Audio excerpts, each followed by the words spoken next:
Hello students of class 8, welcome back students. Hindi विषय में आप पढ़ रहे हैं कविता मजदूर चैप्टर नंबर 20 से।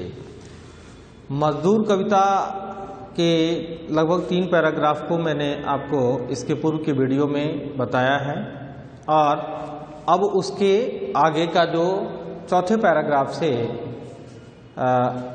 आपको पढ़ना है उसकी शुरुआत आज हम लोग करते हैं। ठीक है स्टूडेंट्स, तो सबसे पहले यह जो कविता है मैं बताया था इसके विषय में कि मजदूर समाज का वह वर्ग होता है जिसे समाज के एक श्रेष्ठ या कहने का मतलब संपन्न कहें, जो हर तरीके से सुखी संपन्न है। ऐसे वर्गों से इस मजदूर का कोई लेना देना नहीं होता है, वह अपनी मस्ती में है और उसे सिर्फ और सिर्फ अपने कर्म को करने में, परिश्रम को करने में आनंद की अनुभूति होती है। ओके स्टूडेंट्स, तो चलिए शुरुआत करते हैं इसके अगले पैराग्राफ को। मजदूर कहता है कि तूफानों भूचालों की भयप्रद छाया में मैं ही एक अकेला हूँ जो गा सकता हूँ। हाँ स्टूडेंट्स, कविवर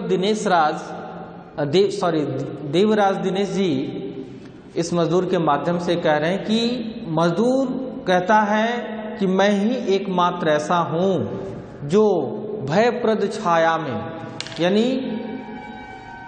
कठिन से कठिन काम हो, भय हो, जहां भय लगता है काम को करने में, उस जगह पर जहां की आम आदमी खड़ा होना पसंद नहीं करेंगे और उस भयप्रद वाले यानी भय प्रदान करने वाली जगह पर भी, स्थान पर भी, या कहें कि उस भयप्रद करने वाले समय में भी एकमात्र मजदूर है जो क्या कर सकता है, एक मैं हूं अकेला जो गा सकता हूं। कहने का मतलब वह वहां परिश्रम कर सकता है, वहां पर वह टिक सकता है जहां आम व्यक्ति का खड़ा होना मुश्किल होता है।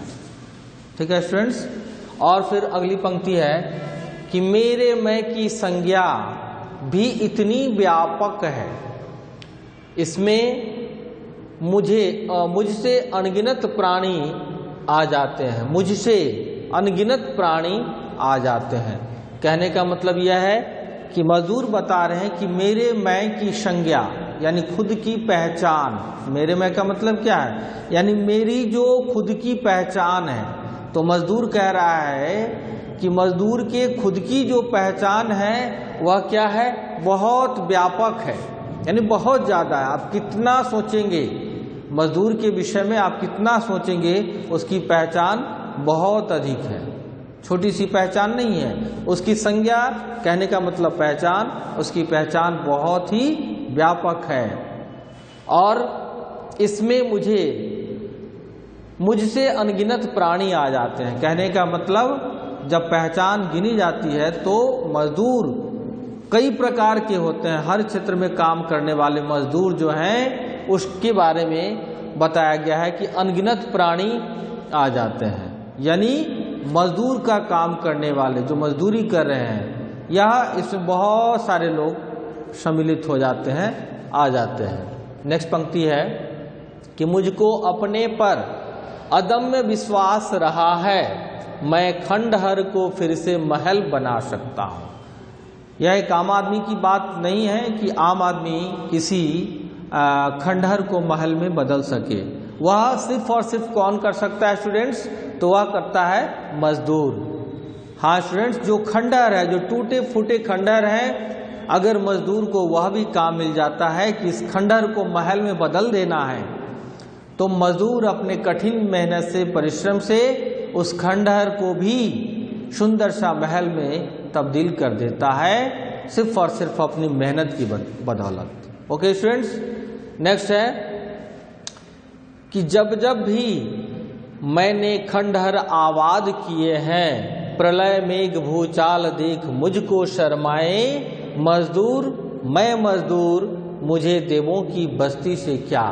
कहने का मतलब यह है कि मजदूर कह रहा है कि मैंने जितनी बार खंडहर को महल में बदला, यानी कठिन से कठिन काम किया, उनके कार्य को देखकर, यानी मजदूर की मेहनत परिश्रम को देख करके क्या हो जाएगा, तो प्रलय और मेघ यानी जो जिसमें आम इंसान घर में चले जाते हैं, जल्दी से अपने आप को सुरक्षित स्थान पर ले जाते हैं, लेकिन मजदूर उन विपरीत परिस्थितियों में, चाहे वह तेज बारिश हो, आंधी हो, तूफान हो या भूकंप की स्थिति ही क्यों न हो, लेकिन मजदूर स्थिर रहता है, अपनी जगह पर खड़ा रहता है। और ये सभी विपरीत परिस्थितियां मजदूर को देखकर शर्मा जाती है। कहने का मतलब है कि यह विपरीत परिस्थितियां भी मजदूर के परिश्रम को देखकर शर्माती है और उसे डिगा नहीं सकती, हटा नहीं सकती है। ठीक है स्टूडेंट्स। फिर मजदूर कहता है कि मैं मजदूर मुझे देवों की बस्ती से क्या। कहने का मतलब है कि मजदूर पुनः फिर इस पंक्ति को कह रहा है कि मैं तो मजदूर हूं, यानी परिश्रम करने वाला हूं। मुझे जो समाज के संपन्न वर्ग हैं, ठीक है, जिनके पास हर तरह की सुख सुविधाएं हैं, उनकी सुख सुविधाओं, उनकी संपन्नता को देखकर मुझे कोई फर्क नहीं पड़ता, मुझे किसी तरह का जलन द्वेष ऐसी कोई भावना उत्पन्न नहीं होती। मैं तो सिर्फ और सिर्फ अपने परिश्रम पर विश्वास रखता हूं, ऐसा मजदूर का मानना है। Okay students. और स्टूडेंट्स अब आप अगली पंक्ति को देखेंगे, इसमें है कि युगों युगों से इन झोपड़ियों में रहकर भी औरों के हित लगा हुआ हूं महल सजाने। हाँ स्टूडेंट्स, मजदूर अपनी परिश्रम को महत्व देता है और परिश्रम करने में ही अपने सुख को अनुभव करता है। ठीक है स्टूडेंट्स। तो मजदूर कह रहा है कि मैं युगों युगों से, यानी बहुत सालों से, युगों युगों से इन झोपड़ियों में रहकर भी औरों के हित, औरों कहने का मतलब अदर्स यानी दूसरों के लिए, औरों के हित लगा हुआ हूं महल सजाने में। अर्थात यह कि मजदूर खुद तो झोपड़ी में रह लेता है, युगों युगों से झोपड़ी में ही रहता आया है, परंतु वह हमेशा औरों के हित यानी दूसरे लोगों के हित करने के लिए, दूसरे लोगों के महल को सजाने के लिए अपने परिश्रम को लगाता रहा है। ठीक है स्टूडेंट्स। वह अपने महल को नहीं सजा सकता, अपना महल नहीं खड़ा कर सकता, ऐसी विडंबना है। और मजदूर कितना भी कुछ करता है तो वह झोपड़ी में ही रह पा रहा है युगों युगों से, और दूसरों के महल को सजाने के लिए निरंतर प्रयासरत रहता है, परिश्रम करता रहता है। ठीक है स्टूडेंट्स।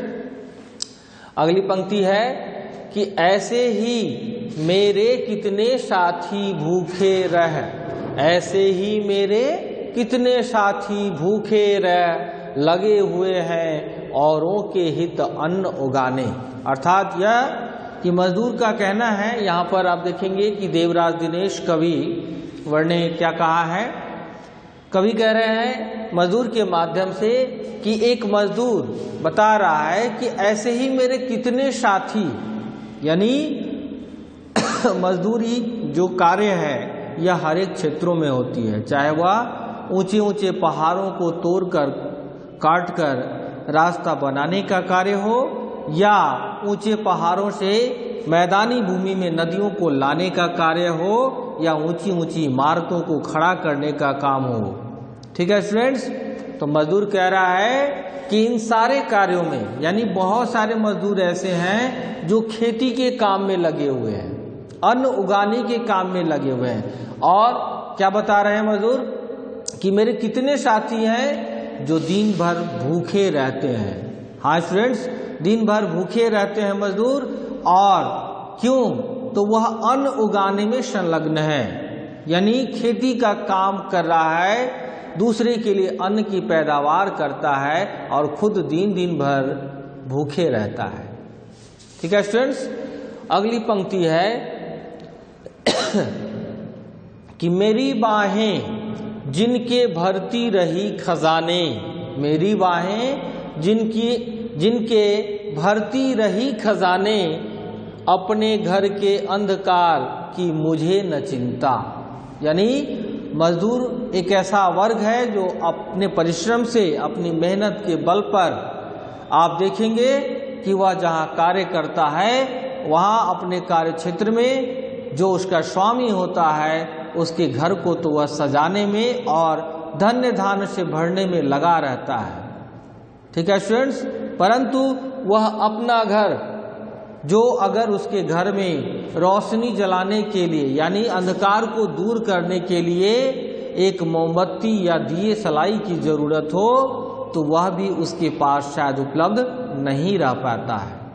कहने का अर्थ यह है कि वह स्वयं तो गरीबी को झेलता है मजदूर, परंतु वह दूसरों के घर धन और धान्य को भरता रहता है अपने परिश्रम के बल पर। ओके स्टूडेंट्स, नेक्स्ट है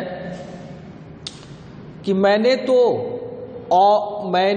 औरों के बुझते दीप जलाए, मैंने तो औरों के बुझते दीप जलाए, मैं मजदूर मुझे देवों की बस्ती से क्या।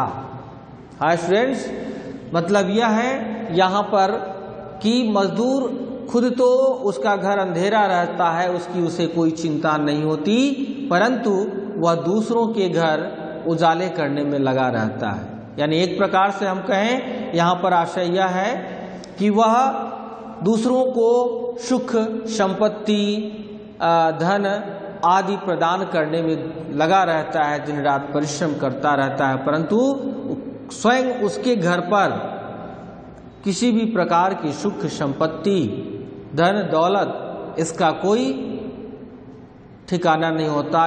इन सभी चीज़ों का उसके घर में अभाव होता है। वह अपने अभाव को झेल कर के भी अन्य के घरों में प्रकाश फैलाने का कार्य करता है। ठीक है स्टूडेंट्स, अगली पंक्ति है कि मैं मजदूर मुझे देवों की बस्ती से क्या। एक बार पुनः वही पंक्ति है जो शुरुआत में आपने पढ़ा था।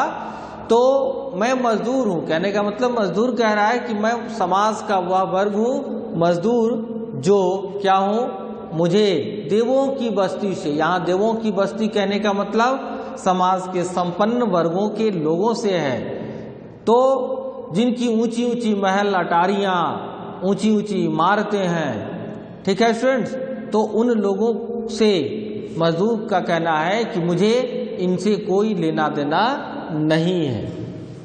ठीक है स्टूडेंट्स, फिर कह रहे हैं कि अनगिनत बार धरा पर मैंने स्वर्ग बनाए, यानी अनगिनत बार, अगिनत यानी जिसको गिना न जा सके। ठीक है स्टूडेंट्स, जिसको गिना न जा सके इतनी बार मजदूरों ने क्या किया है इस धरा पर। धरा कहने का अर्थ है धरती, यानी इस धरती पर क्या बनाए हैं तो स्वर्ग। स्वर्ग कहने का आशय क्या है, धरती की सुंदरता को निर्मित किया है किसने, किसने रचा है, किसने बनाया है, तो वह सिर्फ और सिर्फ श्रेय जाता है मजदूर को। चाहे वह चिकनी और लंबी लंबी सड़कें ही क्यों ना हो, ऊंची ऊंची इमारतें, चमचमाती इमारतें ही क्यों ना हो, उन सब का श्रेय जो है मजदूर को ही जाता है। मजदूर ही वह समाज का वर्ग है जो समाज के सभी कार्य को, यानी हमारी इस पृथ्वी को, इस जग को सुंदर बनाने में दिन रात प्रयासरत रहता है। ओके स्टूडेंट्स, तो यहाँ पर आपका यह जो पाठ है कविता मजदूर देवराज दिनेश जी के द्वारा लिखित, यह यहाँ पर खत्म होता है। आशा करते हैं कि आप लोग इसके भाव को समझेंगे और कवि के मूल उद्देश्य को समझेंगे कि कवि का मूल उद्देश्य क्या है, जिसे कविवर देवराज दिनेश ने इस कविता के माध्यम से व्यक्त किया है। तो इस भाव को भी आपको समझना है और यह भी एक चर्चा का विषय बनता है इस पाठ को पढ़ने में कि मजदूर अपने श्रम के बल पर इस पृथ्वी को किस प्रकार से दिन रात संवारता है, उसे सुंदर बनाने की कोशिश में लगा रहता है। चाहे मोह माया हो, इन सभी से दूर वह अभावग्रस्त होकर के भी अपने जीवन में कठिनाइयों को झेल करके भी वह औरों के हित व दूसरों के हित में दिन रात प्रयासरत रहता है। ओके स्टूडेंट्स, तो स्टूडेंट्स आप क्या करेंगे, होमवर्क में आज के लिए अंतिम 3 पैराग्राफ जो इस कविता का है इसके भावार्थ को आप होमवर्क में लिखेंगे और इस चैप्टर से यानी चैप्टर नंबर 20 का फेयर कंप्लीट करेंगे। Okay students, thank you all of you.